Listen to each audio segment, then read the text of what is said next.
asalaamaaleykum wa rahmatulahi wa barakaatu ci ndigalal sëriñ Muntaxa Mbàkke Basiru xalifa général kullu murid ci kilifteefu sëriñ Mamoor Say Mbàkke xalifa sëriñ Ibrahima Fari Mbàkke ak mboolem njabootug sëriñ Ibrahima Fari Mbàkke gi yëpp sëtub borom daaru Mbàkke bi di gaynde islam ko ci Touba di sëriñ Abdul Xadim Mbàkke asadul islam mu leen di yëgal ak fàttali surna Cheikh Mat Bamba Xaadim Rasul bu mu baaxoo amal at mu jot ca mu ci daan fàttali ko borom yërmaane kese ja jàmbaari islam borom jëlsi islam ja sëriñ Saaliwu Mbàkke mi ngi naan jàkk di ak Cheikh Mat Bamba Xaadim Rasul ca bis ba asadul islam di sëriñ Abdul Xadim Mbàkke bindi ab kaamilu alquran daal di ko yóbbul Serigne Saliou Mbacke ca booba mu fekk ko ci ron xay ga ku tedd gi Serigne Saliou Mbacke ni ko nar a leer ne yow Serigne Abdoul Khadim Mbacke am nga la mag ña wuti woon ca gànnaara ca moo di ngërëmal Serigne Touba bés boobu nag ñu ne ma ko amal juróom benn fan ci korité ren nag Serigne Abdoul Khadim Mbacke asadul islam ni dafa jot ndigal ci Serigne bi ngir nin ko daan amale mu amuk soppeeku di ñaan nag bés ba bu nu ca yeggee ku nekk mën nga koo defee fa nga nekk ba yeneen jëmmi jamono ndax jamono jeeg tolluwaayam gay nekk islam gi di Serigne Abdoul Khadim Mbacke asadul islam ni nag bés ba kon maa ngi koy fàttali ñëpp bàyyiwuma kenn bàyyiwuma ñenn bàyyiwuma fenn moo xam mbokk yeeg xarit yi wóolëre yi ak dëkkandoo yi ak am du jàmm yi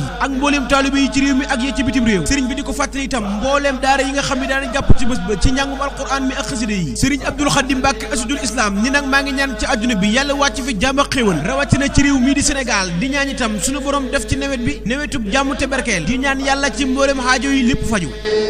wakaanali bil abdali waxaadali takarruma